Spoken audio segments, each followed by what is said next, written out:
All right, how's it going? Welcome back to another video here in the series on mechanics and relativity. We're still working through this section here on special relativity, and the last video, I don't want to say it was completely qualitative because there were some equations that we had to work through in the last video, but it was more focused on kind of just these effects that show up as a result of working with Lorentz transformations, and kind of just discussed at a qualitative level what do different observers see, and we saw that there are some pretty dramatic effects, right? There were two effects that we looked at, where the first was looking at this effect called time dilation. And the idea is that we use the clock, but it could be any device that keeps track of time, and it generalizes beyond just any device really that keeps track of time. It's simply time in general that we're looking at. It's just that clocks can measure time at a very consistent rate, which is why they're a nice tool to think about conceptually. But we had this clock that was moving with a reference frame S prime that we consider to be moving. And the clock was ticking at a certain rate, T prime, in this reference frame S prime, right? And what we were asking is, if we are now in a different inertial reference frame, say S, and we consider S to be stationary, then we're going to see the clock kind of flying by us pretty quickly. And what we would observe for the amount of time in between consecutive ticks on the clock is that time would be running slower if we're looking at the clock in motion, as opposed to if we were just looking at the clock while it's stationary, right? And it's not some glitch with the clock, it's not just we mismeasured the amount of time between ticks. Quite literally, we would see, if the clock is moving, that more time had passed between consecutive ticks on a clock in comparison to if we were looking at it when it's at rest, right? So there was this general idea that if you have an object that is moving, time runs slower for moving objects, and the effect is increased the closer and closer that the closer and closer that the object gets to the speed of light, right? So that was one effect, that time seems to slow down for moving objects. It's not this absolute concept. And then the other effect that we were looking at was called length contraction, right? And we kind of had a similar setup where we had a rod, which again can generalize to just any object of some length. It is also moving along a moving reference frame S prime, and we were saying that if we're in a stationary frame S, how is the length of that object going to appear to us in comparison to if we were in the moving frame S prime? And the main conclusion that we got out of that is that moving objects have shortened lengths. If we're watching this rod kind of fly by us, the length of that rod is going to appear shorter than if we were in this moving frame S prime right here. So super unintuitive, or I should maybe say counterintuitive ideas, but these are just simply, in effect, a natural consequence of working with Lorentz transformations. So we're starting to see, like there are a lot of these very interesting things that show up when things start to move really fast, right, at speeds comparable to the speed of light. And we've seen that ideas that we might have previously thought to be just universal, like two events happening at the same time, or what time it is, or how large something is, what its length is. We would assume those to be universal, but we're now realizing that these are relative to the observer, and not just to the observer, but is this object moving relative to that observer or not? And it can kind of make you think, well, if simultaneity space, or simultaneity time and distances are relative to the observer, is it just a case where then everything is relative to the observer? Is there anything that all observers can actually agree upon? Because it doesn't seem like it up until this point. It actually turns out that the answer to that is yes. There are certain quantities that all observers can agree on, regardless of if you're in a stationary frame S or one moving at a relative velocity S prime. And we're going to, I guess, start by just introducing what that quantity is. What can all observers agree upon? It's called the invariant interval. And what we're going to see in talking about the invariant interval is that that's going to lead into this whole discussion that will ultimately allow us to talk about the geometry of space-time itself. So I think this is going to be a fun video. I'm looking forward to it. Just a heads up, this video is going to be a little bit more mathematical, at least than the previous video. So if you're looking for more mathematical detail, this is the video. We're going to be talking about definitely matrices, and we're going to talk a little bit about groups as well. So that's just kind of a heads up. So assuming all of that makes sense, I'm going to erase the board. I'm going to write out the definition for this thing called the invariant interval, and we're going to just start by answering the question, what is this thing that all observers in different inertial reference frames can agree upon?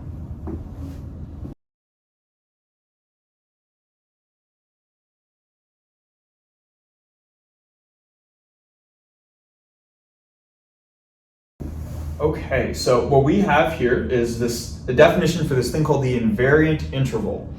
This thing that's supposed to be the same no matter what inertial reference frame you measure this thing in. So let's go through it together.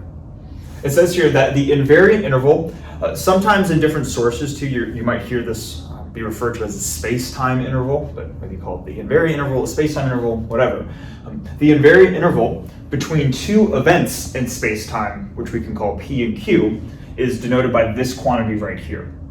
So the invariant interval itself is delta little s squared. So this is not to be confused with the reference frame uppercase s. This is specifically a lowercase s. So we have delta little s squared. This is the invariant or space-time interval, and it's equal to the speed of light squared times delta t squared. So whatever the time component is of these two space-time events, just the difference in that the time component minus the difference in the space component. Okay. So kind of interesting, right? This quantity that at least immediately is not intuitive that it should be the same in all inertial reference frames apparently is, right? So I think the first thing that we should do is just to show that this thing is in fact invariant, is in fact the same no matter what reference frame we're observing it in. And the way that we can do that is we can take this quantity, delta s squared, and apply the Lorentz transformations to it and go from this, maybe these are the time and space coordinates in the unprimed frame, convert these so that they're the corresponding versions in the primed frame and show that we still get the same thing, at least as a first step. So to do that, I'm just going to start by writing out what the Lorentz transformations are, just so we have them here on the board. And these are going to be the versions going from I guess the prime to the unprimed coordinates. So they're going to be pluses instead of minuses. But you could try it yourself. The same thing is going to work out if you have a minus here. The idea is that this should be the same no matter what coordinate transformation you impose. So delta t, just from the Lorentz transformations, is gamma times delta t prime plus v times delta x prime over c squared, right? And then delta x is, so gamma, that relativistic factor, times delta x prime plus v delta t prime. So what we're going to do is we're just going to plug in delta t and delta x into this expression and simplify it. So I'm going to start with the invariant interval, delta s squared. It's going to be c squared times this whole thing squared. So we're going to square our relativistic factor, gamma, so it's going to be gamma squared. And then we're just going to have, maybe for now, we'll just write delta t prime plus v delta x prime over c squared. This whole thing gets squared.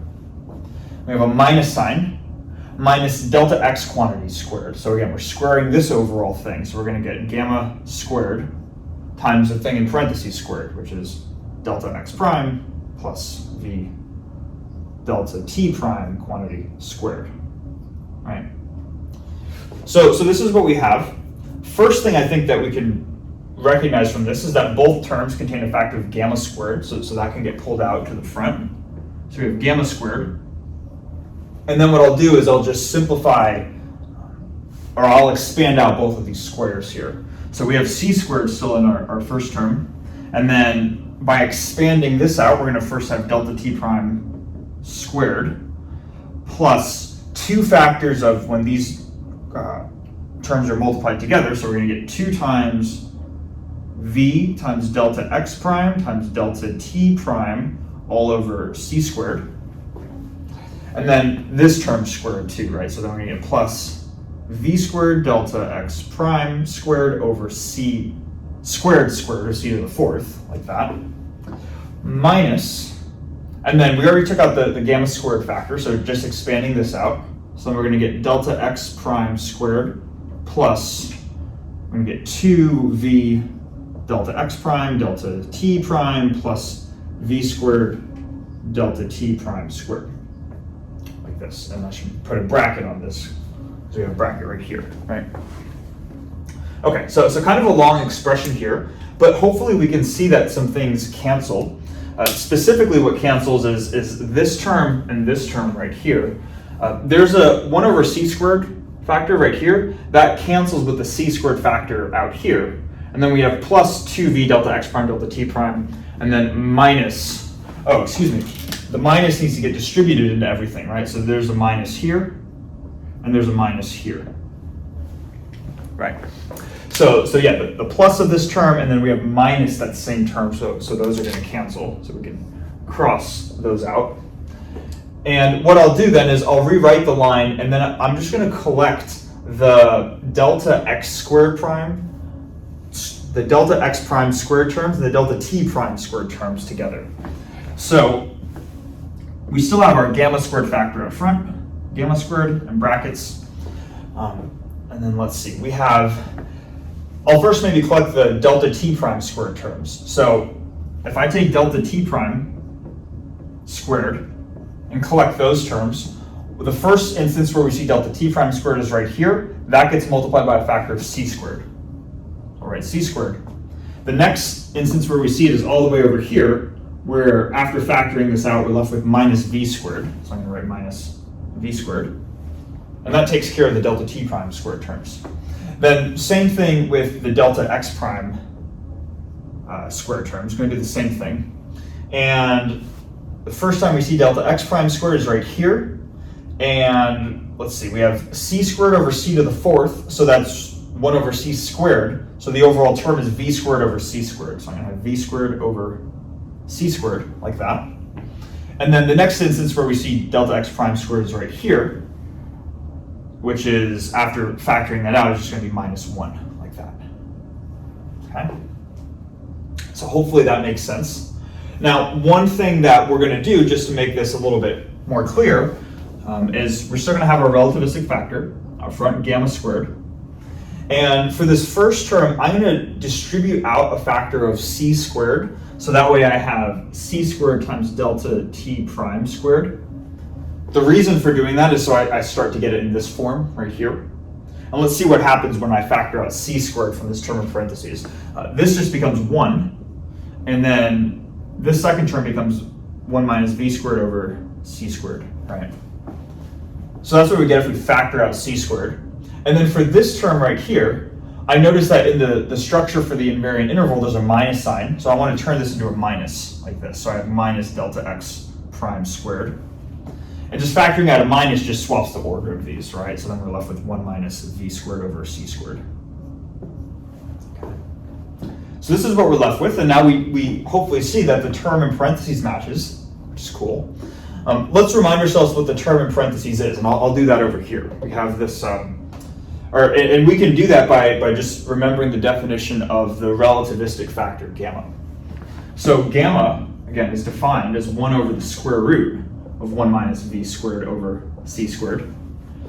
So then we can say that gamma inverse, gamma to the minus 1, is just the square root of 1 minus v squared over c squared. And then if we were to square both sides, we get rid of the square root, right? So we have gamma to the minus 2 power is equal to 1 minus v squared over c squared. So really these terms in parentheses right here are gamma to the minus 2 power. Those are going to cancel with the gamma to the positive 2 power, the gamma squared factor right here. So these all cancel out. And what we're left over with is just the remaining terms of the brackets, right? Which is c squared delta t prime squared minus delta x prime squared. And of course, this term right here is the same thing as what we have right here, but now they have primes on them. So we would call this the invariant interval in the prime frame. So hopefully this makes sense. What we've done is we said, given the invariant interval in one reference frame, we can compute the same quantity in any other inertial reference frame just by applying a general Lorentz transformation to this expression. And when we do that, we get the same thing in that new reference frame, therefore showing that this thing is invariant. All right. So interesting, right? That we have this quantity that seems to be the same, we just showed that it is the same in all inertial reference frames. A couple more things before we start to where we kind of start to really dive into this is the invariant interval in just one spatial dimension. And we've primarily been working in one spatial dimension throughout this just for simplicity, and because whatever your problem is, as long as you have two reference frames that are moving at a constant velocity relative to each other, you can always orient your coordinate system so that they're moving at a relative velocity just along the x direction, right? You can always orient your system like that. But just to be general, if we wanted to write out the invariant interval in 3 spatial dimensions, so not just one, it's simply a matter, it's pretty straightforward. It's simply a matter of adding on delta y squared minus delta z squared, like this. Okay. More stuff would end up, you can imagine if there are just more terms in here, but they would all cancel and you get the same thing ultimately in the end. Now, this is the invariant interval. Sometimes, and you'll see this also, is you won't write delta to denote some sort of finite time interval, but you might have a differential amount of time. And some people would call this the line element. That's simply replacing all the deltas with d's. So you have ds squared equals c squared dt squared minus dx squared minus dy squared minus dz squared. So these are all what we call the invariant interval, the spacetime interval, the line element that's in this differential form right here. They're all essentially the same thing. Now, conceptually, we might be saying, okay, we have this quantity, right, that is the same. What does it represent? Why should I care about this quantity? When we talked about it just by writing this definition here, we said that this thing, delta s squared, is an interval between 2 events in space-time. We can effectively think of the invariant interval as the distance, putting distance in quotes, but the distance between these 2 events in space-time.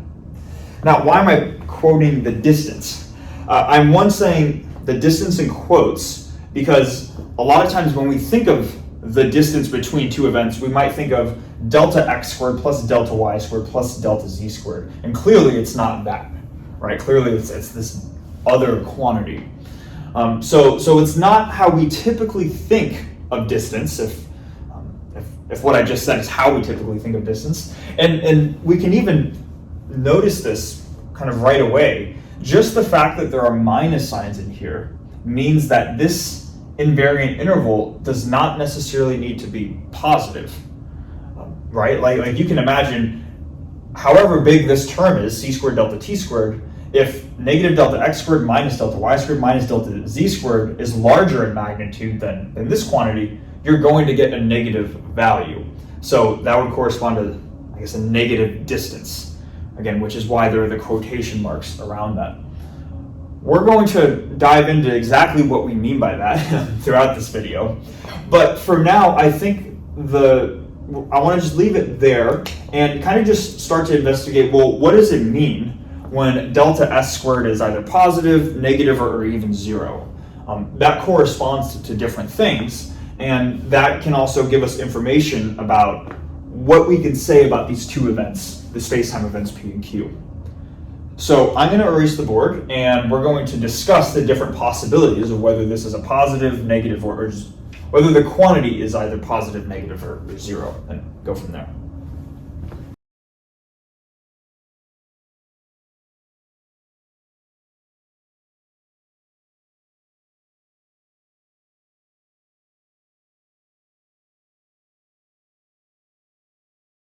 Okay, so we added a couple things here to the board. The first kind of talks about three different cases depending on the sign or the value of this invariant or space-time interval delta s squared, whether it's positive, negative, or equal to 0. And we're going to talk about it in context of this thing that we've drawn, I believe, once or twice before now. This is a light cone. So in order to draw a light cone, and not just to draw two lines, the basic idea behind this cone is that all of the lines that are straight on this cone represent the trajectory of light rays. And it's not exactly drawn to scale, but the cone should be making a 45-degree angle with the horizontal plane, so the XY plane that we see right here, right? So the trajectory of light rays forms the boundary of this cone, and every event in spacetime has an associated, I guess, future light cone if you go upwards to positive time, and then also a past light cone if you go negative, so towards negative directions of time. So the first thing that what we'll just do is we'll just describe each of these quantities right here and what that represents for two corresponding events in terms of a light cone. The first one we'll look at is the time-like that two events in space-time are considered time-like separated. So what that would mean is that if you were to compute delta s squared for any two space-time events p and q, and you end up getting that this invariant interval is a positive number, just looking at the structure of delta s squared, we can ask ourselves, what would that mean? What would need to happen in order for this quantity right here to be positive? And the simple answer is that this first term right here is going to have some magnitude, and that magnitude needs to be larger than when we take off delta x squared and delta y squared and delta z squared. So the contribution from c squared delta t squared is just large. The time discrepancy, the difference in time between these two events is larger than the difference in space between these two events. So when we talk about how two events are separated in space-time, if they're time-like separated, it is the time component that dominates their separation. And you could actually even take it a step further and say that if two events are time-like separated, then there would exist a reference frame, some reference frame, in which the space-like discrepancy actually goes to 0, where you would have two events that are only separated by time. So that would correspond to an event that takes place in the same location in space, but at two different times. There would be a reference frame, an inertial reference frame that you could find that would have that property, where each of these goes to 0. All right, so that's what it means to be time-like separated, and hopefully that's kind of intuitive. But in terms of what it means in terms of a light cone, right? If the predominant gap between events P and Q are time-like, that means there's going to be more of a vertical discrepancy, since the vertical axis is time, compared to any sort of horizontal direction denoted by space. And in this case, it's 2 dimensions of space. So if there's going to be more of a vertical discrepancy than a horizontal discrepancy, maybe we could put a point Q, space-time event Q, right here. This would be an instance where two events P and Q are time-like separated. And there is this idea that as long as one particle, or not a particle, as long as one event lies within the light cone of another event, those two events are allowed to interact with each other. They are allowed to essentially send information to each other in some way, shape, or form. So interactions are allowed between these two events if they are time-like separated. Now, going to maybe the opposite case, not where the sign's positive but they're negative, where two events are space-like separated, hopefully we can kind of just extend the logic that we had before, right? If the overall sign of delta s squared is negative, that means that the discrepancy in the space component is going to be larger than the discrepancy in the time component. So the majority of the separation is space-like. And again, you could also generalize that further as well, where you could say that you could find an inertial reference frame where this term actually goes to 0, and the only non-zero terms are your space-like separation terms, or are your discrepancies in the x, y, z directions, right? Now, if I were to draw out a separate event Q that is space-like separated from P, the majority of the separation, again, would be in the space direction. That would be in this sort of this xy plane that we're seeing right here. I can't draw the z direction, right? But if I could, I would. So maybe we'll say that this point right here, the predominant discrepancy between these 2 points is in the horizontal direction, and we see that P and Q lie, that we see that Q lies outside of the light cone of P, and vice versa too, right? P would lie outside of the past light cone of Q if we were to draw a light cone for Q in the negative direction. So what that means is that whenever 2 events lie outside of each other's light cone, it is impossible for them at a given moment in time to interact with each other. And to understand the reason why, the one way which you could interact, which you could be in event P and try to interact with event Q, is you could try to shine a light in the spatial direction of Q. And maybe for just a moment, let's just suppose that Q has no y component. So Q is just a little bit forward in time, but only as along the x direction. And you tried to shine a light in the positive x direction, hoping to reach this point at some point in time. If you were to do that, shining a light in this positive x direction would cause a light ray to move in the positive x direction. The trajectory of a light ray is just denoted by the boundary of this light cone. So the fastest possible thing that you could shoot in the x direction, being a particle of light, would have to have a trajectory that simply does not reach Q, at least at that moment in time, right? So there is this idea that if you have 2 events that are space-like separated, they are literally unable to interact with each other. So hopefully that makes sense. Now the final case is kind of this special case where delta s squared equals 0. The invariant interval, or the quote-unquote distance between 2 events, is equal to 0.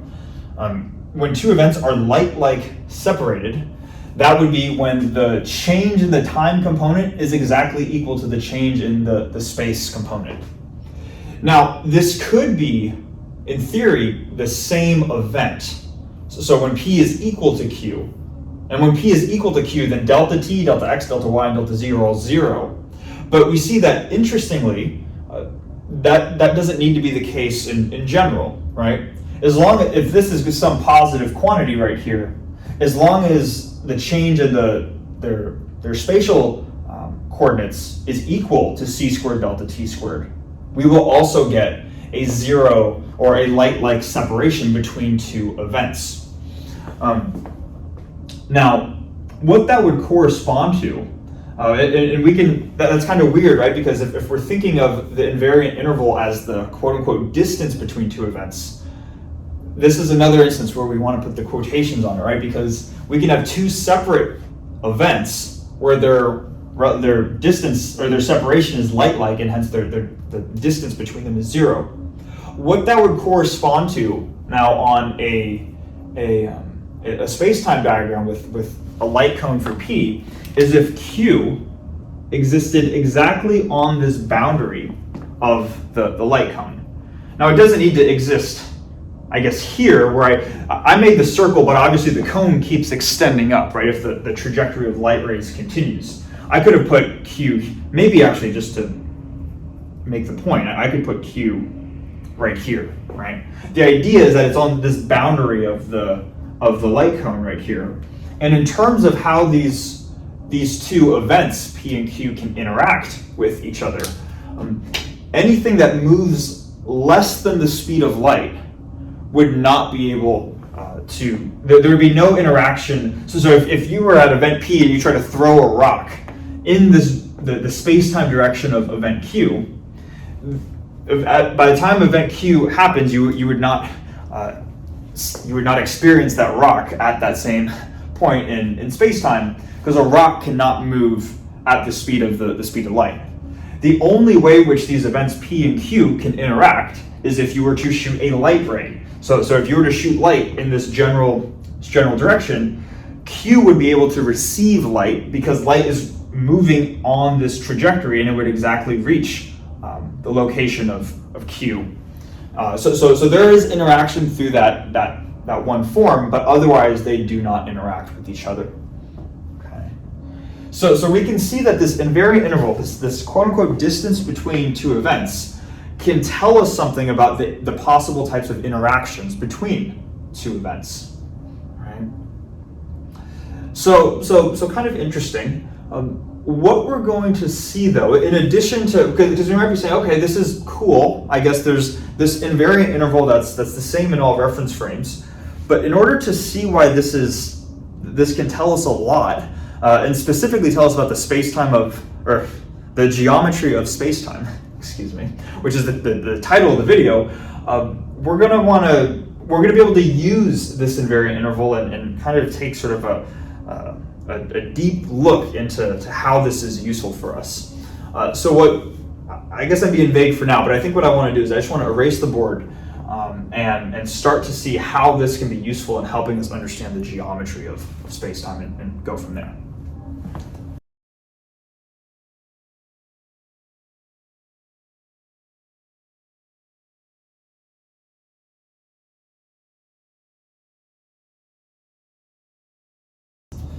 Okay, so what we're going to do now is we're going to kind of take like a deep look into all this business with Lorentz transformations and invariant intervals and all these things.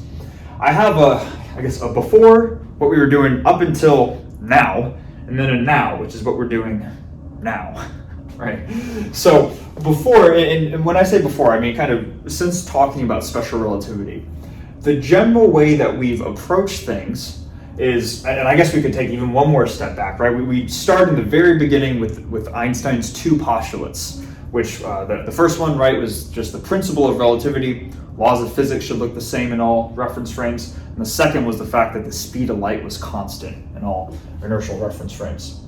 And what we did is we took those postulates, and from that we deduced what the transformations needed to be between coordinate frames or reference frames under those assumptions, and we ended up getting the Lorentz transformations. Kind of what we did now up until the first part of this video is we said that we use the Lorentz transformations in showing that the invariant interval was actually invariant.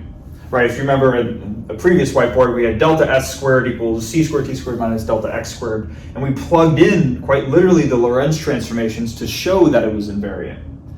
So the general process for what we did is we said that assuming the Lorentz transformations are true, that in turn forces delta s squared to be the invariant interval. Now, what we're going to do now is it turns out that there's another way of approaching this, which is essentially just the reverse of what we did before. You could also take the invariant interval, and maybe I'll just write it out one more time. You could take this invariant interval, delta s squared equals c squared, delta t squared minus delta x squared minus delta y squared minus delta z squared. You could take this invariant interval as your starting point. You say, okay, this is just going to be true. And it turns out there is a way that you can deduce the Lorentz transformations from the invariant interval. All right. Now, the first question when saying that is you can be like, okay, well, why do we want to do that? Right? What's the use? What's the purpose, the benefit of doing that?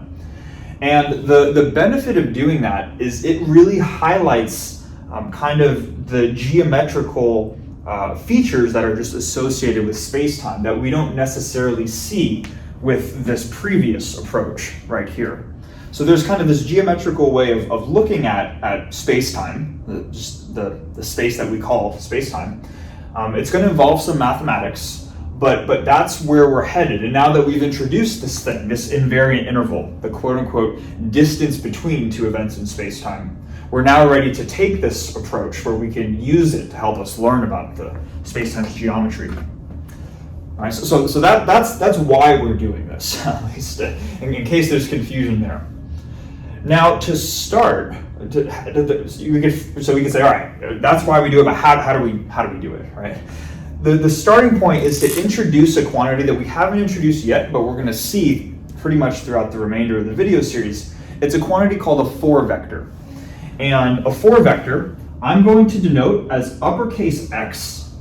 So that's why I try to draw it big. Uppercase X, and I'm going to write mu right here, like a superscript mu. And it is a 4 vector in the sense that it is a vector with 4 components to it. So the 0th component is CT, and then you have the 3 space components, X, Y, and Z. So the way that this would read, because we're kind of using summation notation at this point, this is an object with a single index, so that could represent a vector. And this index, mu, is not going to go from 1 through 4. I think I just mentioned it, but it's going to start at 0, where time is the 0th component, and then go 1, 2, 3 for the total number of space components. Okay. Now, I understand that when just talking about standard Einstein's summation notation, let's say, for example, we have some vector b, right? We might denote that as a vector. And the way that we would represent it in suffix notation is we would just write the kth component of b, right? These are the same thing. This is just in vector notation. This is in suffix notation. So we're doing something similar here, but I guess you could say we're writing x out in suffix notation, but just as a convention for how you'll see this in essentially every source on special relativity online, that even if you're not writing out a 4 vector in suffix notation, you're writing it out in quote unquote vector notation, you don't put the arrow over the top. It might be confusing. You might say why, right? And they typically save this arrow over the top for vectors with 3 components that just have the space component.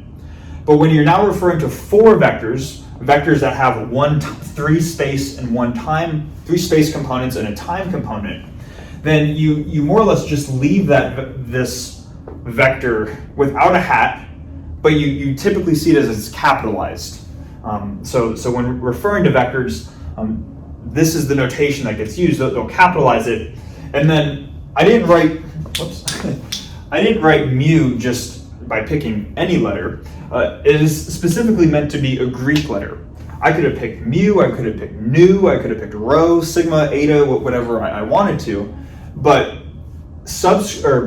indices for a 4 vector are typically denoted with Greek letters, whereas here with a vector, imagine this is a vector describing 3 components of space, it would be denoted with letters from the English alphabet, right? So we refer to Greek letters specifically to denote that we are talking about a 4 vector. Because a lot of times in equations, you're not going to write it out as ct, comma, x, comma, y, comma, z. You're just going to write it out as x mu. So the combination of the uppercase plus this Greek index, a single Greek index, indicates that you're working with a 4 vector. All right. So hopefully that makes sense. That is just a notation thing. Now, hopefully we can also understand too that if we have some event in space-time, and that's what I have over here, where we have the time axis, and then I just combined all the space axes, the x, y, and z axis into one of them just so I could have a 2D space-time diagram, but you get the idea. I could denote some event in space-time with a 4 vector, right? Perhaps x denotes the position of this event P right here on this diagram. So there's this event in space-time, and maybe I'm denoting the position of this point in my space-time with a position vector, a 4 vector x mu, right? Now, one thing that we can do here is we could say, let's compute the distance from the location of this event to the origin, okay? Now, if we're going to do that, we want to keep in mind, so that's what we're going to try to do, right? We're going to try to compute the distance between this point and the origin. We're going to keep in mind that the invariant interval is our starting point. We're just going to take that as something that is true. So if we recognize that the invariant interval is our starting point, and we know that the 4 vector x mu has components ct, x, y, z, we could compute this distance just because we know this has to be true right here, right? Now, I'm specifically going to the origin, which has 0, 0, 0, it has all zeros, right? So delta t is just a ct minus 0, or ct delta x is x minus 0 or x, and so on. So what we can do is we can compute the distance from this event to the origin as s squared, and we simply know that to be, we just use this formula, right? And it's straightforward if this is x mu. This is going to be c squared t squared minus x squared minus y squared minus z squared. You say, okay, that is the distance from this point to the origin. Now, there's another way which we can express, and I should emphasize this is lowercase, right? So this is little s squared. There's another way which we can write this distance, this s squared quantity, and we can write this as our 4 vector x dot the 4 vector. Okay. And it's at this moment where I want to pause, because typically when we think of the fact that we have a vector, no matter how many components it has, if we're pulling from our knowledge from linear algebra, if we have a vector with some number of components and we dot that vector with itself, standard, just what we know about dot products is that any vector dotted with itself is just the sum of the components squared, right? So we might, if we're thinking of the dot product, how we think of the dot product from just intro linear algebra or intro multivariate calc or whatever you want to call it, we might think that x dot x is c squared t squared, this component squared plus this component squared plus y squared plus z squared. But we're starting with the fact that our distance is this quantity with minus signs. So, and now we're saying that this quantity here is equal to x dot x. So there's this potential point of confusion where how we think of the dot product is clearly not what this is equal to. These have 3 minus signs and these all have plus signs. So there's something going on with this thing which is, it's not the dot product. Okay. Now, and this is where we're going to take a bit of a mathematical tangent just to make sure that we're clear on this. One thing that we might not have recognized maybe when initially learning about the dot product is that the dot product gives us a lot of these concepts that are useful in geometry. Like, it is literally a tool that can help us define these geometrical ideas. I'm just going to take a moment to write out some of them right here, and then we'll continue the discussion at that point.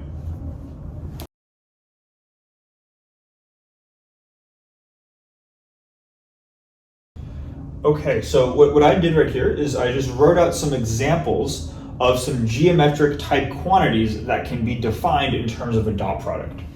Now, for just these examples, I want us to just go back to I guess, intro linear algebra, or whenever we first learned about a dot product. And we're just imagining this vector here, whether it's A or A and B or whatever you want to call them, they are just standard vectors maybe in 3D space, okay? One thing that we can do with the dot product is we can define the length of a vector, right? You just take the dot product of that vector with itself and you take the square root and you get the length or its magnitude. So dot products help us define lengths, they help us define angles. In case this seems unfamiliar, this just comes from the geometrical definition of the dot product, where you have A dot B equals the magnitude of A times the magnitude of B times cosine theta. And if you just isolate that equation for theta, that's why we have a cosine inverse here, this is what you would get. But the idea, right, is that you can define an angle between two vectors by taking their dot product and divide by their magnitudes, where the magnitudes themselves are defined in terms of a dot product. So both lengths and angles are defined with a dot product.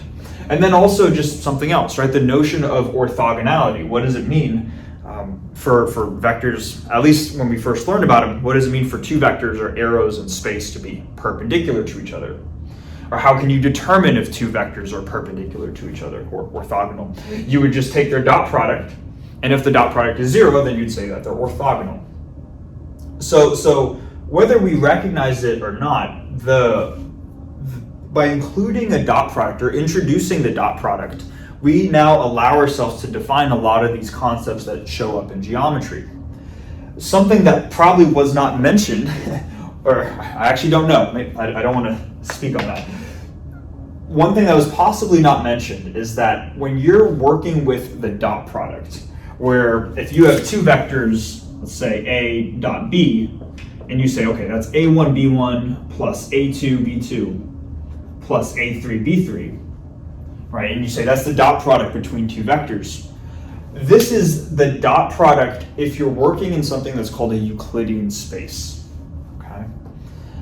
Now, an example of a Euclidean space, maybe I'll just write it up here, is the vector space R4. When you're working in four-dimensional space, so your vector space has vectors with four components to them, and you're working with the standard dot product, how we normally think of it. That is an example of a Euclidean space. Now, it turns out, though, that the dot product is something that is specific to Euclidean spaces, and it allows us to define these geometrical ideas in Euclidean space. The dot product does not translate, though, if you're working in a non-Euclidean space. If you're working in a space which is non-Euclidean, you cannot apply the same dot product and get the same types of results. And it turns out that the dot product is really just one instance of this thing that is more general, called the inner product. And the inner product can generalize these geometrical ideas to non-Euclidean spaces. So it's almost like if you were to think a dot product might be a cat, and a cat's just one type of animal, and an inner product is just the class of all animals. It's more general, right? So hopefully that makes sense, that dot products are unique to Euclidean spaces, and if we're working in a non-Euclidean space, then we're not computing the dot product, but rather this generalized thing called an inner product. Now, if we look here, we're using the dot notation, but the fact, and what we've been doing is we've been hinting at this, the fact that we have a dot product of a vector with itself, and we're not getting all plus signs right here, indicates that this is not the dot product that would show up in a Euclidean space, and it's really telling us that space-time itself, if the invariant interval is our starting point, space-time itself is a non-Euclidean space. So some of these ideas, like lengths, angles, and what it means for vectors to be orthogonal in space-time, is different than how we would think of them in R4. And I specified R4 because that is with the standard dot product, that's a Euclidean space that has four components. These four vectors have four components, but if they're elements of space-time, geometry in space-time is going to be different than in R4. Now, just to clarify, well, why is that the case, right? Why is R4 different than space-time? The idea is that, let's say we have a vector A in R4, right? We could denote A as a column vector, or just represent it as a column vector. It'd have four components, A1, A2, A3, A4. And if R4 with the standard dot product, if it's this Euclidean space, then you can move, there are four, I guess, independent directions you can move along, with the first, second, third, or fourth independent direction, and you can go in the positive direction, the negative direction, and you can kind of do that freely, right? When it comes to space-time, where you have 3 dimensions of space and 1 dimension of time, You can move to the left in the positive and negative x direction, same thing with the y direction, same thing with the z direction. But we are not just freely able to move into the future, then move into the past, just however we want, right? Time is kind of, it throws a wrench into things, and we're just not able to do that. Maybe we'd like to be able to do that. Maybe we'd like to go into the past and maybe just undo some things that we wish we didn't do, but unfortunately we can't, right? And we can't just jump into the future and see what the world would look like 300 years from now either, right? So it's the fact that that time works differently than space that causes space-time as an overall just space that we're working in to be different from this Euclidean space R4. All right. So hopefully that makes sense.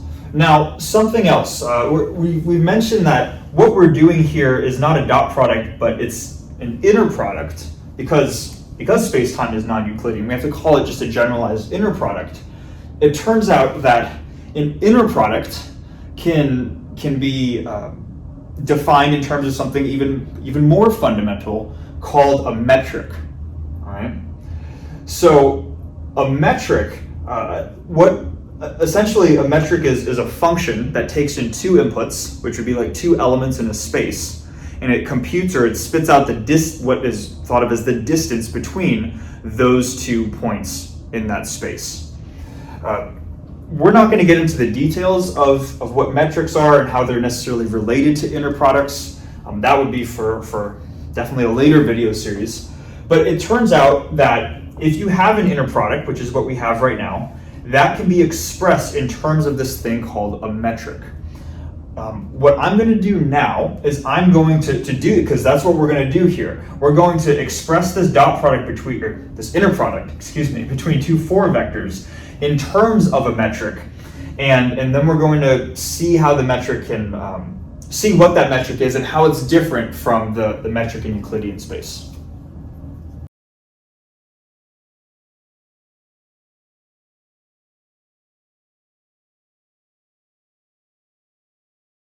Okay, so we wrote quite a bit on the board, and I kind of want to go piece by piece to make sure that we understand what's going on here.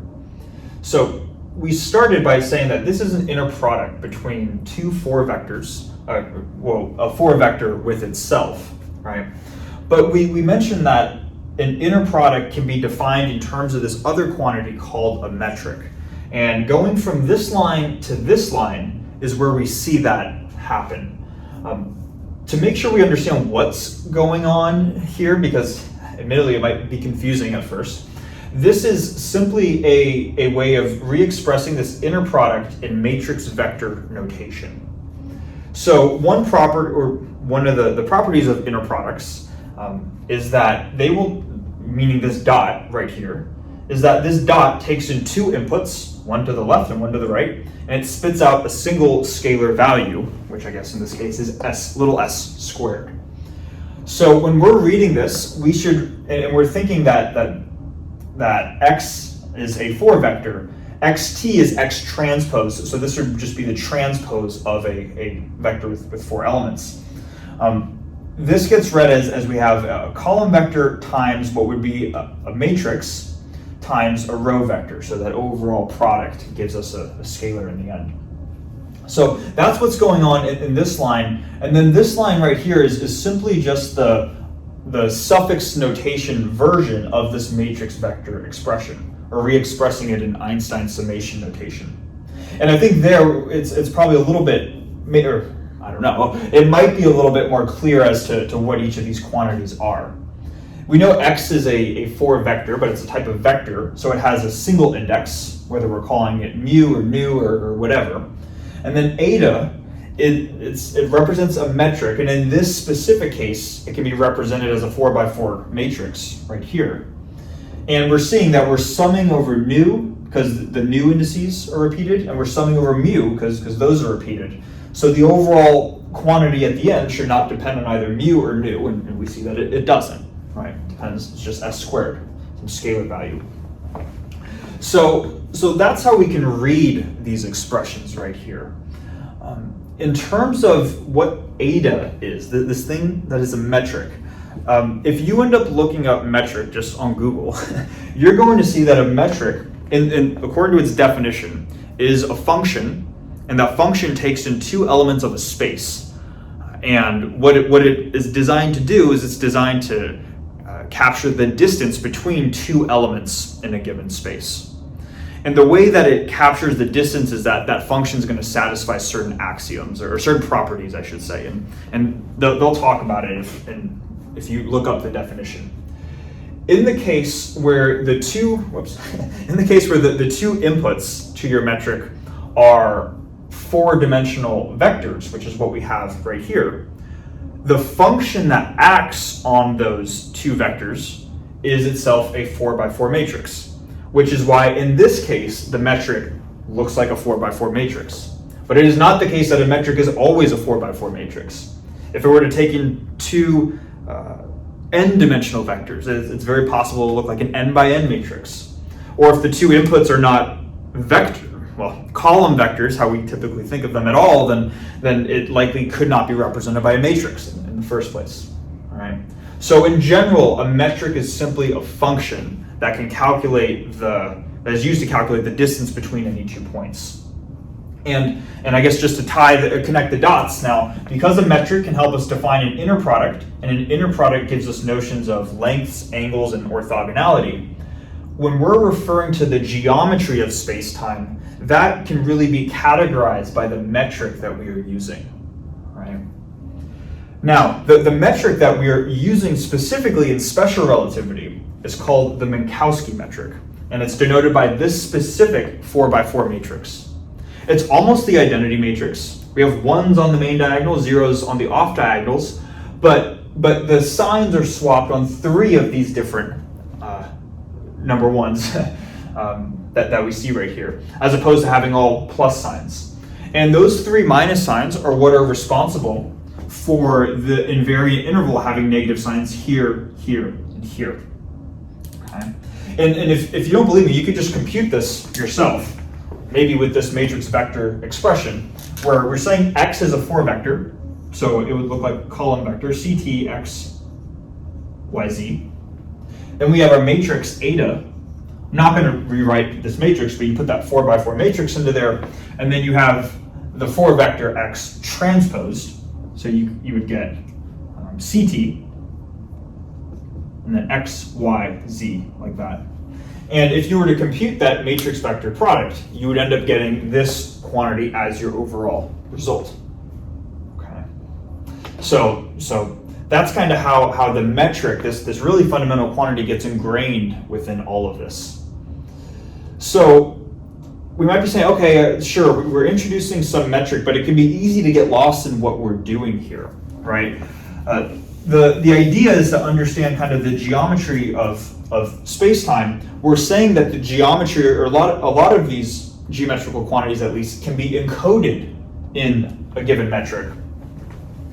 But to understand where we're going from there, if our starting point is this invariant interval, what we're really saying is that space-time is at least in special relativity, uses this thing called the Minkowski metric.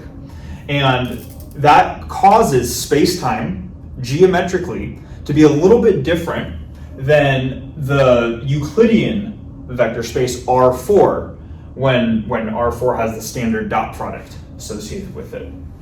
David Tong briefly mentions this, where he says that space-time, also I should just mention, space-time is sometimes called Minkowski space because it is a space that is equipped with the Minkowski metric.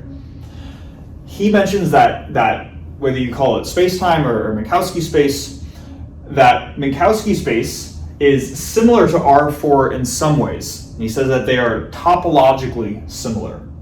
If you're curious as to what that means for two spaces to be topologically similar, I'm not going to go into the details now, but just look up these things called homeomorphisms. That will help provide an answer to how R4 is similar to Minkowski space. So in many ways they're similar, but they're different in the sense that they use a different metric. That leads to the question of, okay, well, if the Euclidean space R4 does not use this as the metric. What is the metric for R4? And it turns out that the metric for R4 is simply the identity matrix, which has 1s on the main diagonal and 0s on the off diagonal. This is why if you were to compute the dot product of A with itself, that would really be A transpose the identity matrix times A, or just A transpose times A, which is A1 squared plus A2 squared plus A3 squared plus A4 squared. All right. So it's this difference in the metric that tells us specific things about the geometry of space-time. I guess a couple more things I want to be clear on. When we are talking throughout special relativity, we can think of space-time and Minkowski space as just the same thing. Because in special relativity, that's true. When it comes, if you end up learning about general relativity though, Minkowski space refers to a space-time that is considered a flat space-time, but you could have curved space-time as well. And if you're working in a curved space-time, the geometry of that space-time is different, and hence the metric is different. So if you look up stuff in general relativity, you're going to see generalized metrics categorized as G mu nu, where G is not necessarily eta. Eta, the Greek letter eta, eta, specifically refers to the Minkowski metric. So this letter does not represent metrics in general, for sure, but rather, when you see eta, you know that you're referring to this 4x4 matrix right here. It's specifically the Minkowski metric. And when you're working in a flat space-time, this is the metric of space-time, but in the more general case, the metric associated with space-time is not always eta, but it's some more generalized metric. Okay. I know we're kind of going through a lot here. Hopefully all of this is making sense. I'm trying to not go on, I might be going on too much of a tangent. I'm trying not to. Yeah, so hopefully this makes sense, that if we assume this invariant interval, that tells us something about the metric, which tells us about, that encodes a lot of the geometry of space-time. We still have the question though, of how we could say, all right, we start with this as our starting fundamental statement. How do we recover the Lorentz transformations given our starting point, this invariant interval and the Minkowski metric, right?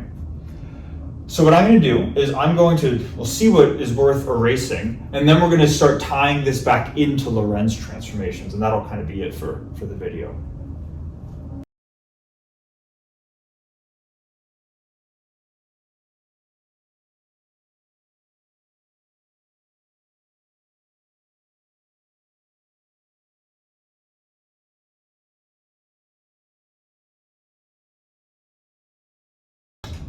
Okay, so admittedly, what we've been talking about might feel a little bit dense, or it might feel like a lot. I want to just, I guess, quickly summarize it before going on to this definition that we have here. So again, in terms of a big picture idea, we're starting with the idea that we're starting with our invariant interval, saying that if we wanted to compute this quantity s squared in our space-time, this is how you would do that. We recognize that in doing that caused us to introduce this thing called a metric, and the metric is called the Minkowski metric. It can be represented by this 4x4 matrix right here. And what we would like to do now is to say, all right, if that is our starting point, how can we then use this starting point to help us understand Lorentz transformations, right? Because we said that was kind of the shift, and we wanted to use that as a starting point and use that to understand Lorentz transformations. So what I have here is this definition, I guess, which I wrote myself, and the ending part isn't the greatest, but I'll explain what I mean. that talks about Lorentz transformations in the context of the invariant interval. So we can notice that this is not the equations that we've been typically writing out for the Lorentz transformations. It says here that the Lorentz transformations can be thought of as the set of 4x4 matrices, which we can denote with the uppercase Greek letter lambda. So that's what this symbol is, uppercase lambda, such that if you have the coordinates of some event, you could describe those coordinates with a 4-vector x. And if you wanted to find those coordinates, well, let me take one step back. X could represent the coordinates of an event, maybe in the reference frame S. If you wanted to find those same coordinates in the reference frame S prime, you could relate the coordinates in S to the coordinates in S prime through a Lorentz transformation. So this would be like a vector, and a matrix acts on the vector to give us a new vector. So that's mathematically what is being represented right here. And these 4x4 matrix leave the inner products invariant. Now, I should really not write probably the inner products. I mean the invariant interval. So the invariant, or the spacetime interval, the invariant interval. The invariant interval remains invariant. Let me just write out the equation. I think that'll be the most useful thing. We saw just in the previous whiteboard, right, that x in an inner product with itself is how we denoted s squared, right? This space-time distance, or this invariant distance. The Lorentz transformations can be represented by a set of 4x4 matrices lambda, such that they're transformations where if you were to take x dotted with x, or x in an inner product with itself, that will be the same thing as x prime in an inner product with itself. Like we said, because this is the invariant distance, it should not depend on what reference frame we are working in. This should be true. And the Lorentz transformations are the transformations that allow us to go from x to x prime while upholding this property. Okay. So we're seeing how we're thinking of the Lorentz transformations in terms of this invariant interval quantity right here. All right. And it turns out that if you were to work in terms of matrices and work through the properties of what lambda would need to satisfy, you could see that lambda, these 4x4 Lorentz matrices, would need to satisfy this matrix equation, where the transpose of the matrix times the Minkowski metric times the matrix itself needs to equal the Minkowski metric. All right.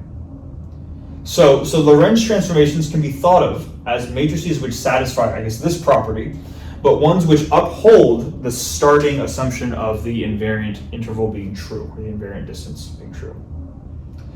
Now, I think the natural question that comes with this is you say, okay, sure, we can think of Lorentz transformations as these matrices that uphold the space-time distance or space-time interval, but what, besides this equation, what form do these matrices actually have, right? Because before we wrote out the Lorentz transformations as x prime equals gamma times x minus vt and something for t prime, right? So what is the actual form of these Lorentz transformation matrices? I'm going to write, it turns out they can come in one of two generalized forms. I'm going to write out those forms here, and then we're going to discuss those next.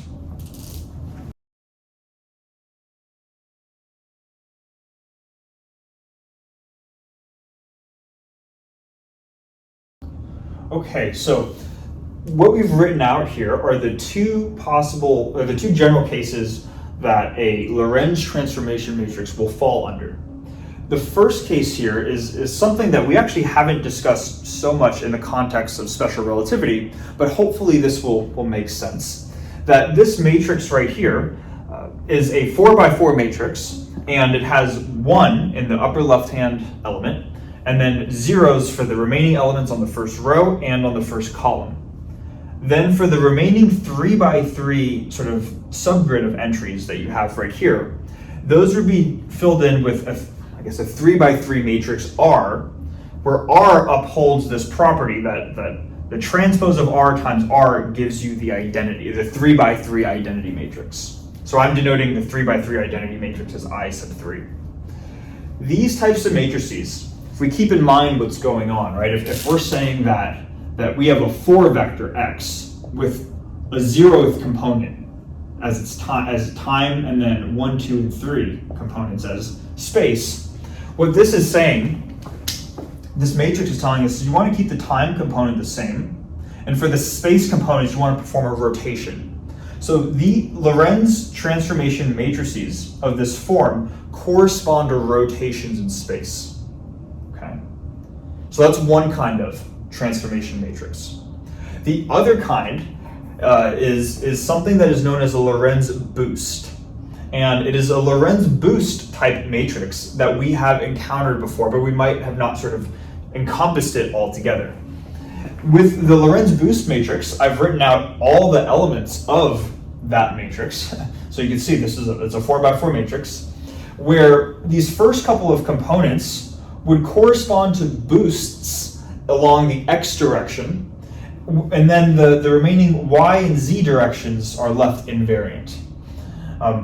What we were deriving when we were originally saying that we have these Lorentz transformations where x prime equals gamma times x minus vt, and then t prime equals gamma times whatever, right?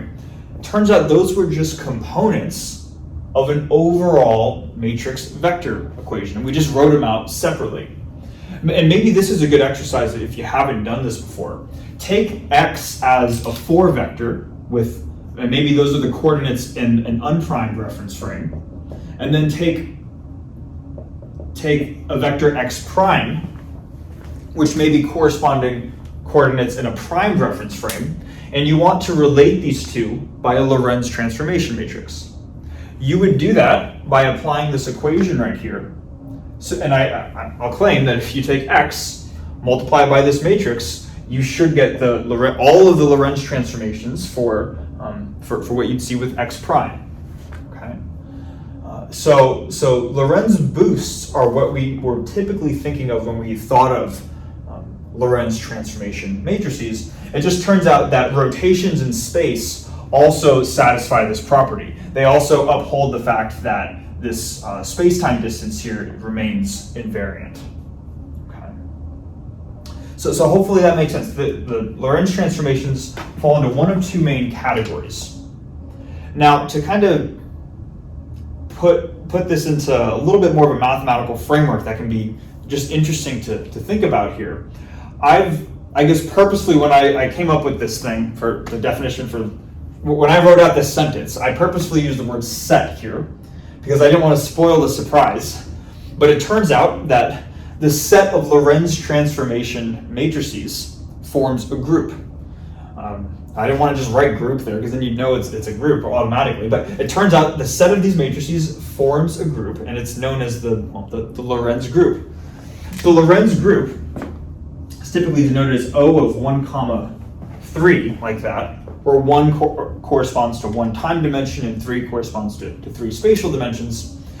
And it is essentially the set of all Lorentz transformation matrices which uphold this equation right here, where eta is just the Minkowski metric.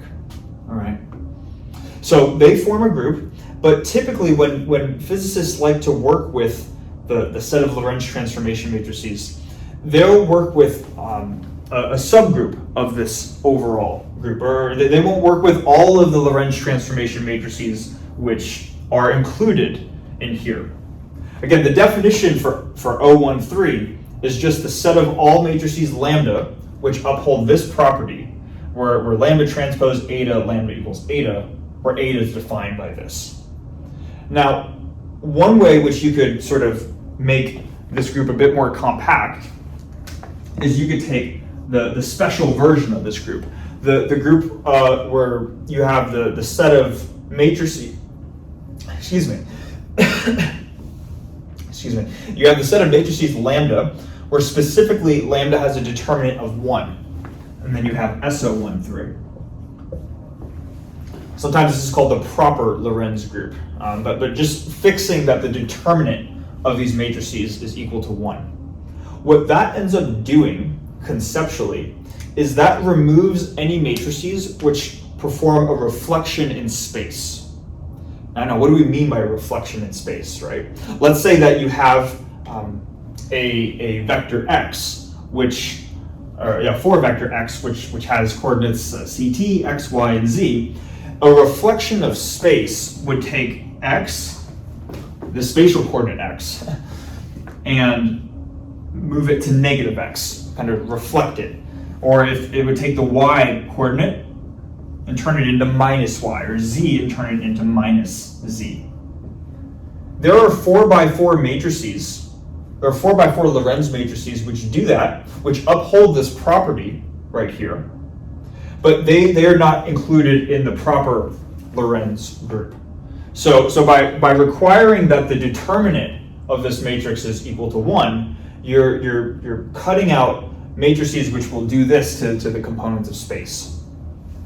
There are also matrices which perform time reversal, which would take t into negative t, and those get excluded as well, and then you form another group of just the isochronous, sometimes called the isochronous proper Lorentz group. I'll put a little plus here. Ones which do not take t into minus t, so you have SO plus 1, 3. Sometimes people might get lazy and just call this the Lorentz group, and that's what they'll be referring to. So the set of Lorentz matrices forms a group, and to understand the significance of that, beyond just that it's interesting, I guess, that these matrices form a group, has to deal with why people like to study groups, or at least one reason why people like to study groups. Group theory, I guess, inherently, in one sentence, is the study of symmetries. And if we think about what is going on in this equation right here, when we have x dot x, in other words, the invariant interval, a Lorentz transformation should be a matrix which can take coordinates in one frame, convert them to another frame, so perform a transformation such that this distance remains the same. Thinking about a symmetry is how you can perform an action that leaves something unchanged. Going from here to here is the transformation, the Lorentz transformation, that leaves this quantity, that leaves that quantity unchanged, all right? So really we can think of the Lorentz transformations as the symmetries of space-time. And then eventually, when people talk about quantum theory, they'll also add in translations of space. By default, space translations are not considered within here, but you could add translations and get something called the Poincare group, right? And that's that is an even more general group at that point. Now, I think a question can become, how does all of this tie in, right? And it turns out that matrices, the reason why a lot of times people care about Lorentz transformation matrices within this group right here, the ones which are not flipping time and are not reflecting space, is because when we want to describe sets of transformations that leave the laws of physics invariant, there are certain laws of physics that do not uphold this property right here, do not uphold reflections in space, or they're not symmetric under time translations, or time reversal, excuse me. So the Lorentz transformation matrices are they're condensed into the ones that all the laws of physics should be the same as long as you're performing matrices, or as long as the Lorentz transformation matrices have this form right here, so they do not include reflections of space and do not include time reversal. This gets talked about in quantum field theory and just understanding overall symmetries in the laws of physics, and there are definitely applications to this. I don't want to go too much into it right now because I don't want the video to go on too long, but this is kind of just a sneak peek into what is out there, at least. And why people care about the fact that Lorentz transformation matrices form a group. Okay. Anyways, that's about all I have for this video. So thanks so much for watching, and I will see you in the next one.